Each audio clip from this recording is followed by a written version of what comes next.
नमस्कार। हम पढ़ रहे थे मौर्य साम्राज्य। मौर्य साम्राज्य के पहले वीडियो के अंदर हमने चंद्रगुप्त मौर्य और बिंदुसार के बारे में अध्ययन किया है। आज हम कर रहे हैं मौर्य शासक अशोक। देखिए, मौर्य शासक अशोक जो अपनी नीतियों के कारण इतिहास में महान शासक के रूप में दर्ज हुआ है, उसका समय 273 ईसा पूर्व से 232 ईसा पूर्व माना गया है।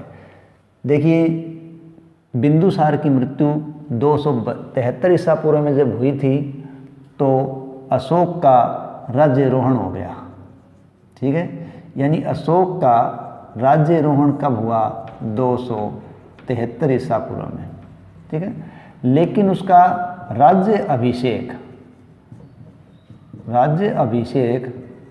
269 ईसा पूर्व में हुआ, क्योंकि जो 4 साल का अंतर है वो 4 साल में सत्ता संघर्ष का काल था। ठीक है, ऐसा माना जाता है कि 4 साल तक उसका अपने भाइयों से संघर्ष चला, उनका वध करके वो शासक बना। कहाँ का? मगध साम्राज्य का शासक बना।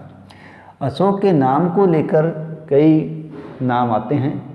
अशोक को उसके अभिलेखों में देवानाम प्रिय या देवानाम प्रियदर्शी आदि नामों से संकेतित किया गया है, जबकि पहला अभिलेख मिला हमें मस्की। देखिए, मस्की वो पहला अभिलेख है जिसके अंदर अशोक का नाम अशोक ही लिया गया है। ठीक है, ये दक्षिणी भारत से प्राप्त होने वाला लेख है।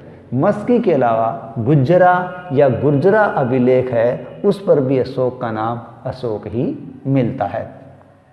अशोक के विवाह की बात करें तो अशोक का विवाह है वो विदिशा की एक बड़े श्रेष्ठी या व्यापारी की पुत्री महादेवी से हुआ था। ठीक है, और महादेवी से संघमित्रा और महेंद्र 2 संतान उत्पन्न हुई थी। यानी पुत्री का नाम था संघमित्रा और पुत्र था महेंद्र।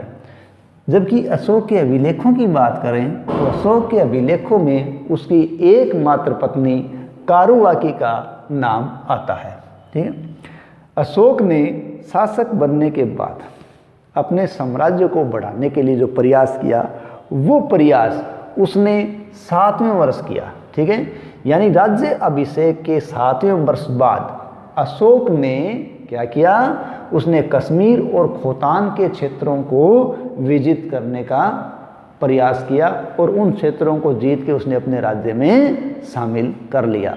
अशोक का साम्राज्य काफ़ी बड़ा हुआ था। ठीक है, तमिल क्षेत्र के अलावा अपन देखें तो अफगानिस्तान, यानी भारत के अलावा अफगानिस्तान तक का जो संपूर्ण क्षेत्र है, ठीक है, वो भारत की सीमाओं के पार कर अफगानिस्तान तक उसका राज्य फैल चुका था। दक्षिण की बात करें तो कर्नाटक उसके राज्य में शामिल था, और पूर्व दिशा के अंदर बात करें तो बंगाल की खाड़ी तक उसका साम्राज्य फैला हुआ था, और पश्चिम में काठियावाड़ तक उसका राज्य फैल चुका था। इस प्रकार तकरीबन संपूर्ण भारत के अंदर उसका साम्राज्य फैला हुआ था। तो इस प्रकार सम्राट अशोक का राज्य एक विशाल साम्राज्य के रूप में उत्पन्न हो चुका था या स्थापित हो चुका था। ठीक है, कल्हण की एक रचना है राजतरंगिणी। कल्हण की रचना राजतरंगिणी की माने तो उसके अनुसार सम्राट अशोक ने कश्मीर में श्रीनगर का व्यवस्थापन किया या श्रीनगर बसाया था, और इस श्रीनगर उसने वितस्ता नदी के किनारे बसाया।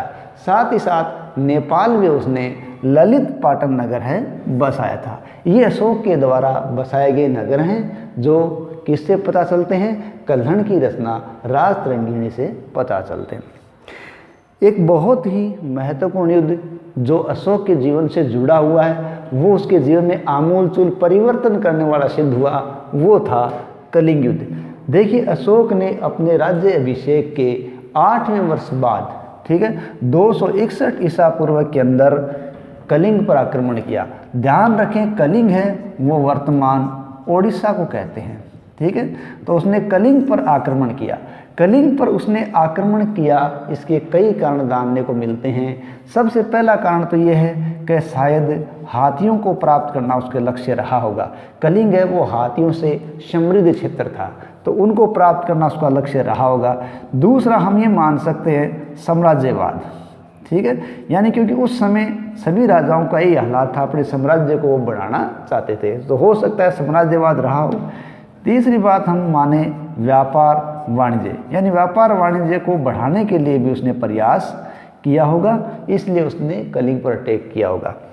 इसके अलावा जो कलिंग है वो समुद्र तट के नज़दीक था, और समुद्र तट के नज़दीक था तो विदेशी व्यापार वाणिज्य के लिए वो काम आ सकता था, यानी विदेशी व्यापार वाणिज्य बढ़ाने के लिए संभवतः वो काम आ सकता था। इन सब कारणों से शायद उसने किया होगा, ठीक है।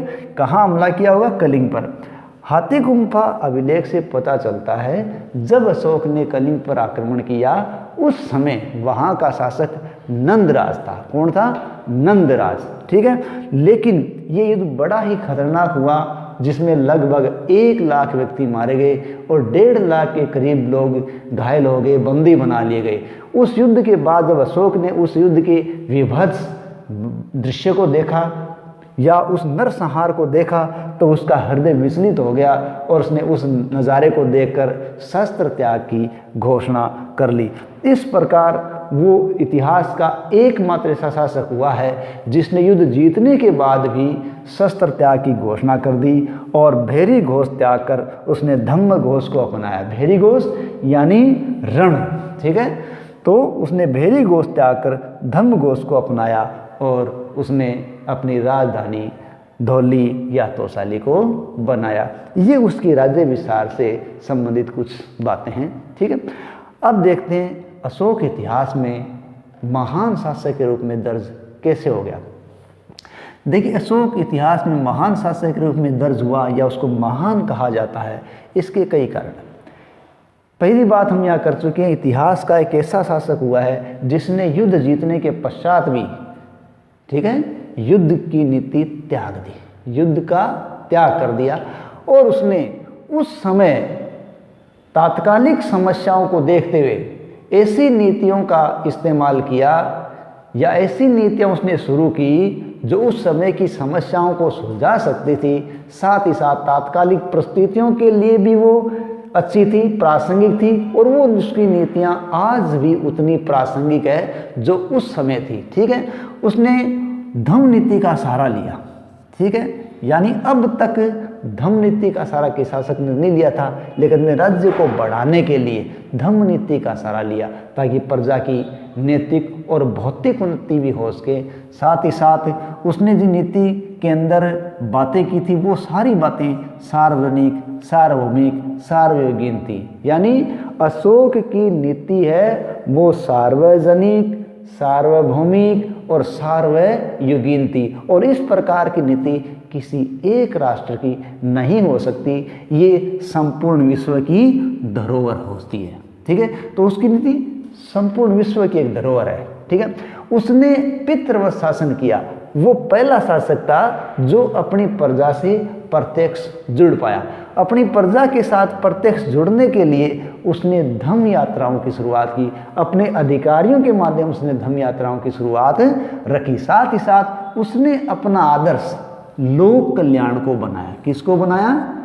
लोक कल्याण को। अशोक का आदर्श क्या था? लोक कल्याण। उस लोक कल्याण के उद्देश्य को पूरा करने के लिए उसने जगह जगह वृक्षारोपण करवाए, सिंचाई की व्यवस्था करवाई, कृषि योग्य भूमि का विस्तार करवाया, सार्वजनिक निर्माण जैसे कुएं, सराय, सड़कें आदि का निर्माण उसने करवाया, और साथ ही साथ उसने अपने राज्य को आर्थिक एवं सामाजिक दृष्टि से मजबूत बनाया। कैसे? उसने सामाजिक और आर्थिक दृष्टि से मजबूत बनाने से क्या हुआ कि ये एक गतिशील समाज तैयार हो गया, और ये जो चीज़ें उसने की थी वो आज भी उतनी ही प्रासंगिक है जितनी अशोक के समय थी, ठीक है। धर्म का प्रतिपादन करके उसने प्रजा की भौतिक और नैतिक और आध्यात्मिक उन्नति करने का प्रयास किया, और इसमें वो कामयाब भी रहा। उसने अपनी प्रजा की सांस्कृतिक एकता को अक्षुण्ण बनाए रखा, उसको बढ़ावा दिया, प्रजा से सीधा संपर्क रखा। ऐसा करने वाला वो पहला शासक था। इसके अलावा उसने अपनी प्रजा से संपर्क करने के लिए जो युद्धबंदी थे उन युद्धबंदियों को छोड़ दिया था, उनको खानों में वनों में काम लगा दिया था, उनको रोजगार दिया, उनके परिवार को उसने आर्थिक सहायता प्रदान की। इस प्रकार उसने लोक कल्याण के कार्य किए थे। ग्रामीण विकास उसका मुख्य ध्येय था, ठीक है, और उसने ग्राम विकास की ओर ध्यान दिया। प्रजा की नैतिक और भौतिक उन्नति के साथ साथ उसने उत्पादन शक्ति पर भी ध्यान दिया। क्यों कि नैतिक और भौतिक आध्यात्मिक उन्नति के साथ उत्पादन शक्ति पर ध्यान देने से क्या हुआ, ग्रामों का विकास बढ़ चढ़कर हुआ। उसने लगभग अपने जीवन काल में कहते हैं 84,000 स्तूपों का निर्माण करवाया। जो राजस्व उसको प्राप्त होता था उस राजस्व का उसने पुनर्वितरण किया। वो पुनर्वितरण किस काम के लिए किया, उसने सार्वजनिक हित व लोक कल्याणकारी कार्य करने के लिए उस राजस्व का वितरण किया था, ठीक है। विदेश संबंध के बारे में हम बात करें, यानी अशोक के विदेश संबंध कैसे रहे। देखिए, अशोक ने उस तात्कालिक समय की परिस्थितियों को देखते हुए, ठीक है, पड़ोसी क्षेत्र के जो सम्राट थे, शासक थे, उन शासकों के साथ उस समय की स्थिति को देखते हुए जो संबंध बनाए वो कूटनीतिक बनाए, वो समसामयिक संबंध थे। यानी उस समय की परिस्थितियों को देखते हुए उन संबंधों को बनाया गया था। उसने कूटनीतिक संबंधों के लिए वह उच्च स्तर के धर्म आयोग भेजे थे, ठीक है। उन धर्म आयोग के माध्यम से वो उनके संपर्क में आया और इसके कारण उसके अन्य पड़ोसी राज्यों से क्या बने, अंतर संबंध बने। उसने सभी को धार्मिक सहिष्णुता का पाठ पढ़ाया, ठीक है। सभी धर्मों को व्यवस्थित और धार्मिक रूप से सहिष्णु रखना चाहता था, इसलिए उसने एक धर्म को महत्व दिया।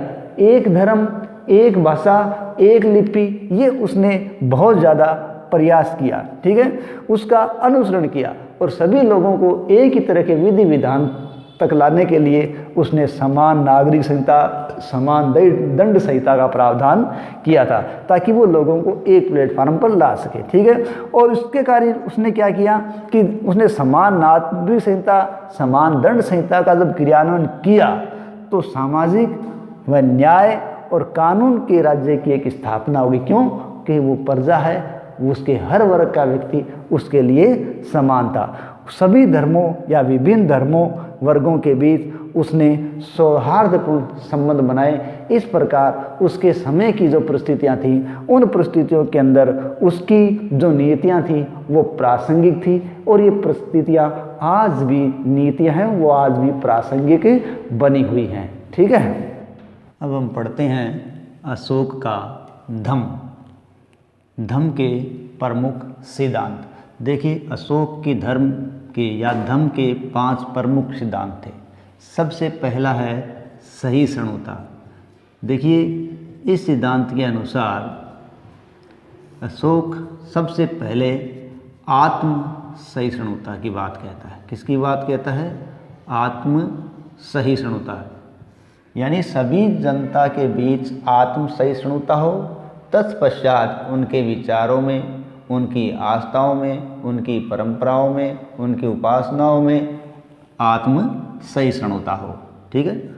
दूसरा वो कहता है अहिंसा, यानी अशोक अपनी धर्म के दूसरे सिद्धांत में अहिंसा का पालन करने के लिए कहता है कि किसी भी प्रकार से जीव हत्या न हो, अर्थात जीव हत्या को निषेध करने की बात कहता है, ठीक है। तीसरा उसका जो धम्म का सिद्धांत है उसमें वो कहता है आडंबरहीनता, यानी अशोक के अनुसार धर्म के अनुष्ठान करने के अंदर जो आडंबर है, जैसे बलि, यज्ञ, इनको नकारना चाहिए, यानी इनकी आवश्यकता नहीं है, ये अर्थहीन है। ये उसके धर्म के सिद्धांतों के अंदर शामिल है, ठीक है। लोक कल्याण।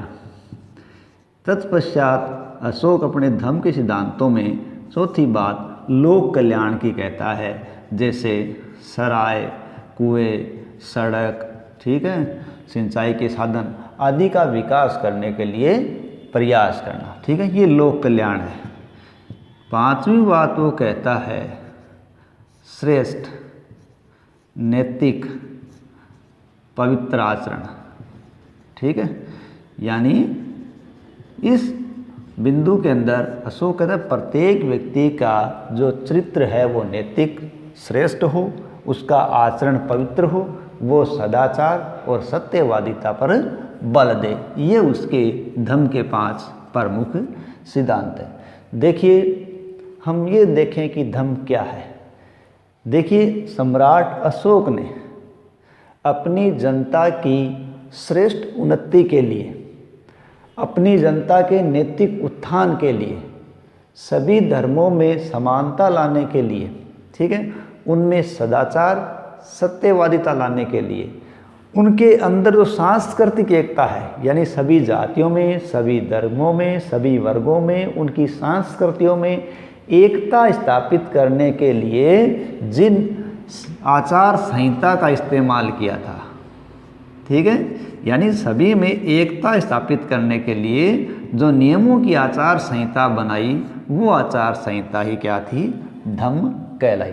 देखिए, ये जो आचार संहिता बनाई थी वो सभी धर्मों के लोगों को स्वीकार थी, यानी हर धर्म का व्यक्ति उसको मानने के लिए तैयार था। क्यों?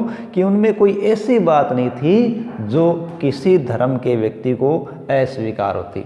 तो इस प्रकार अभिलेखों में उसकी व्यापक धम्म नीति का उल्लेख मिलता है, जो सामान्य व्यवहार में हम काम में ला सकते हैं, ठीक है, और उसको अपने चरित्र में ढाल भी सकते हैं।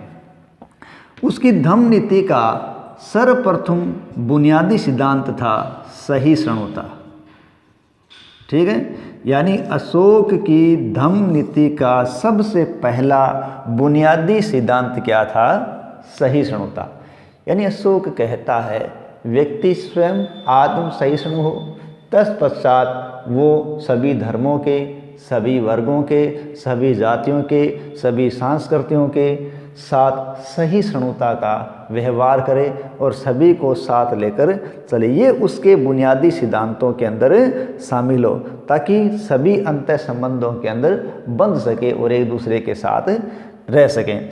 इसके अलावा उसने सहिष्णुता की बातों को लोगों के बीच ले जाने के लिए अपने 7वें, 11वें और 12वें शिलालेख के अंदर सहिष्णुता का उल्लेख किया है।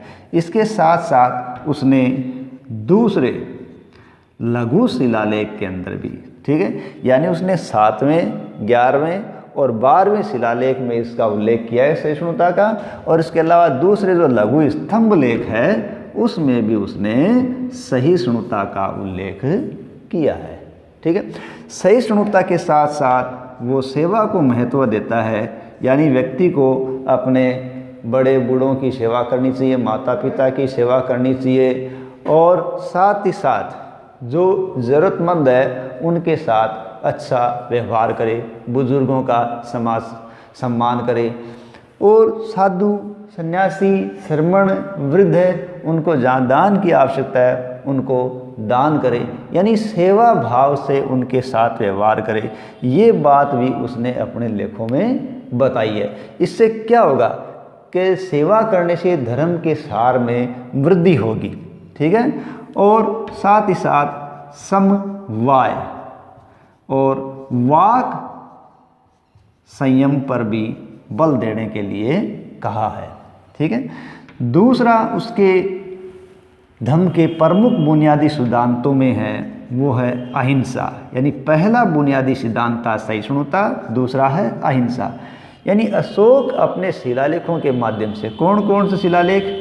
प्रथम शिलालेख, ठीक है, प्रथम शिलालेख और 11वें शिलालेख के माध्यम से वो लोगों के अंदर ये घोषणा करता है कि किसी भी दृष्टि से जीव हत्या नहीं होगी, वो निषेध होगी, यानी पशुवध को वो पूरी तरीके से निषेध करता है।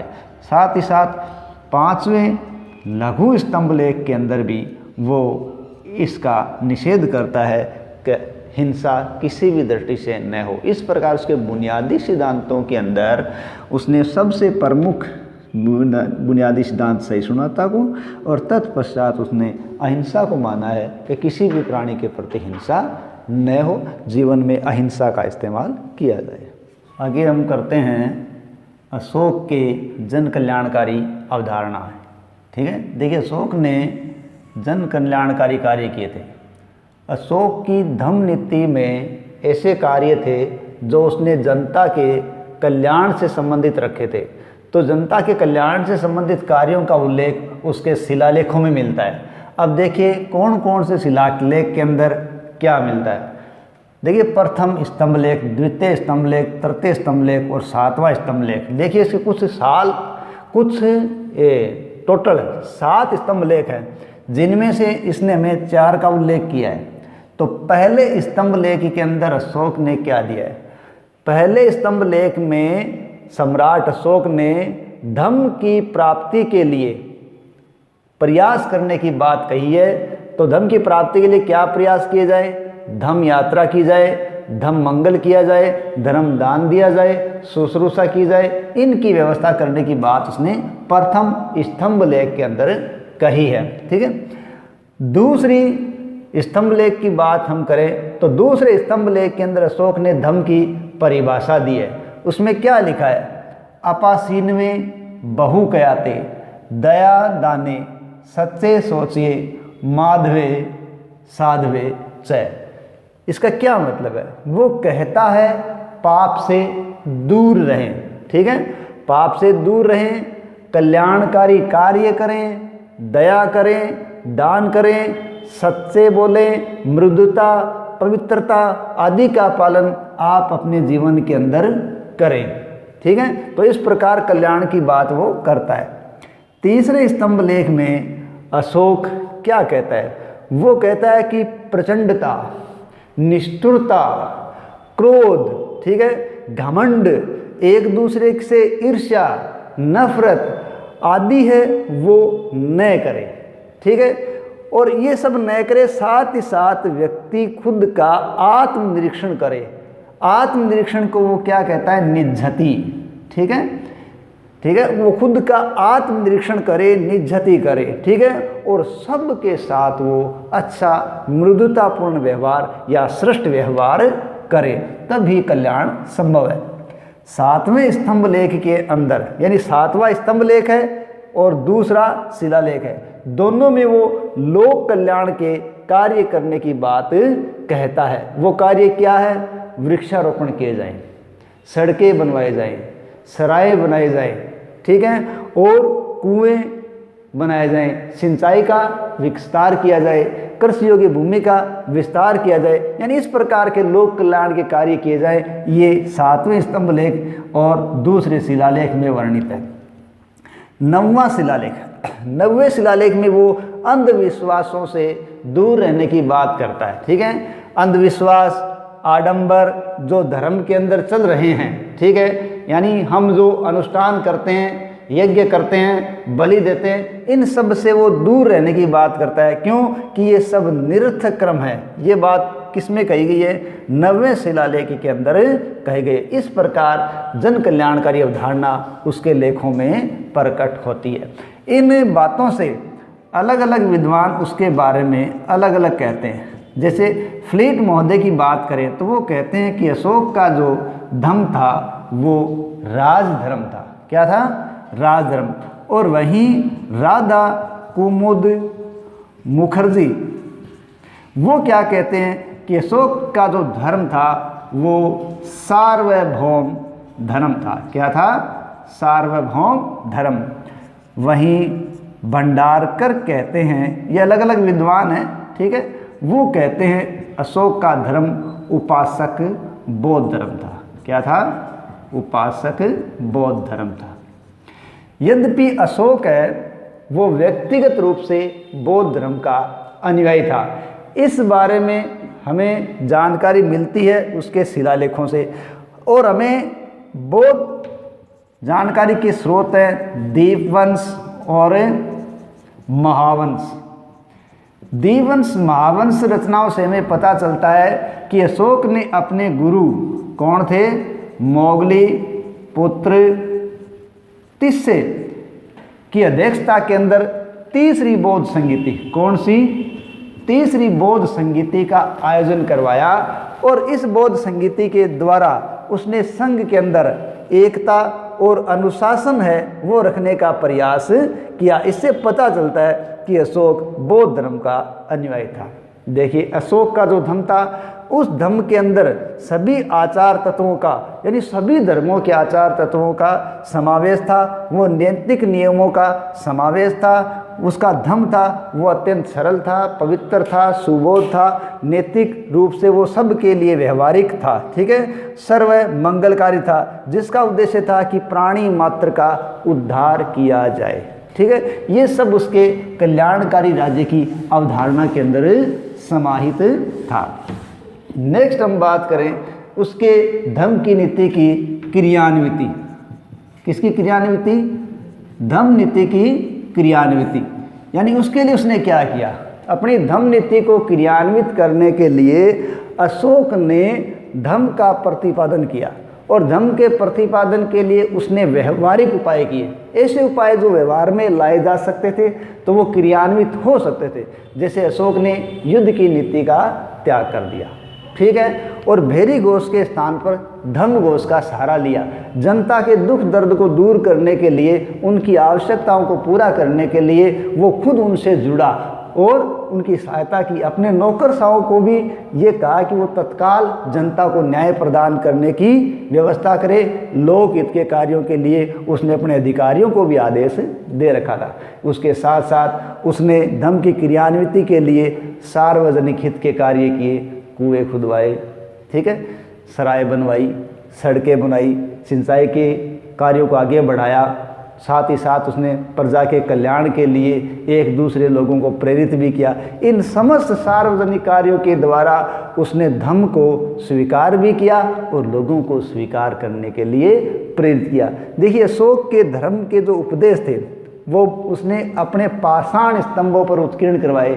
उन पर उत्कीर्ण करवा के वो लोगों से सीधा जुड़ गया, ताकि आम लोग है वो उन शिलालेखों को पढ़ सके, स्तंभ लेखों को पढ़ सके। ऐसी जगह ही उनको उसने लिखाया।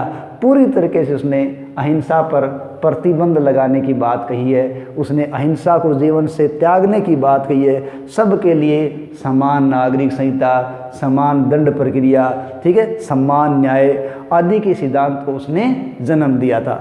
ये जन्म भी दिया, उसको क्रियान्वित करवाने का प्रयास भी किया। जगह जगह उसने धम्म आयोग भेजे, लोगों को जोड़ने का प्रयास किया।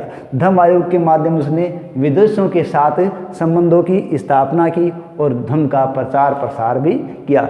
उसके प्रचार प्रसार के लिए उसने धम्म महात्माओं की नियुक्ति भी की थी। इस प्रकार उसने धम्म की क्रियान्विति करने के लिए पूरा प्रयास किया। अब हम बात करते हैं मूल्यांकन। देखिए सम्राट अशोक ने उस तात्कालिक समय के अंदर जिन नीति का सहारा लिया वो तात्कालिक समय के लिए अत्यंत आवश्यक थी। उसकी नीति के अंदर मुख्य बातें थी सहिष्णुता, अहिंसा, सदाचार। इन चीज़ों की आवश्यकता उस तात्कालिक समय में भी थी और आज भी उनकी आवश्यकता बनी हुई है। क्यों कि ये बातें आज भी भारतीय संस्कृति का मूल आधार है। लेकिन अशोक के समय तक ये बातें धम्म के रूप में लगातार लागू रही थी, और ये तब ही लागू रह सकती थी जब शांति काल हो। लेकिन जब क्षेत्र है वो बाह्य आंतरिक संघर्षों में उलझा हुआ हो, युद्धों में उलझा हुआ हो, ऐसे समय के अंदर ये बातें प्रासंगिक सी नहीं लगती। उसके बाद वो प्रासंगिक हैं, थी और रहेंगी। लेकिन अशोक के जो दुर्बल उत्तराधिकारी थे वो उसकी धम्म नीति को सही तरीके से समझ नहीं पाए और उसको लागू नहीं कर पाए। क्यों कि नीतियों के लिए शांति अत्यंत आवश्यक थी, ठीक है, और वो शांति नहीं रह पाई थी। इसलिए आज भी सहिष्णुता, अहिंसा, ठीक है, सदाचार अपनी संस्कृति के आधार बने हुए हैं। लेकिन आज के इस दौर के अंदर जहाँ संघर्षों का दौर चलता है, हिंसा चलती है, अशांति है, ऐसे के अंदर उन नियमों की प्रासंगिकता आज भी है, कल भी थी, रहेगी। तो अशोक को एक महान देन के रूप में उसके धम्म को जाना जा सकता है, लेकिन वो पूरी तरीके से तब काम आए जब पूरी मानव जाति उसको शांति के रूप में लेके चले और उसको मन से स्वीकार करे। तो उसकी नीति को हम ये नहीं कह सकते उसकी नीति गलत है, बिल्कुल सही थी। वो तात्कालिक समय के लिए अनुकूल थी, आज के लिए भी अनुकूल है, आगे भी अनुकूल रहेगी, लेकिन उसके लिए सभी का शांतिपूर्ण सहअस्तित्व का होना आवश्यक है और साथ ही साथ बाह्य अशांति से मुक्त रहना भी जरूरी है। तो अशोक अपनी नीति को देने में कामयाब रहा और वो इसी नीति के कारण अपने आप को इतिहास में स्थान दिला पाया। धन्यवाद।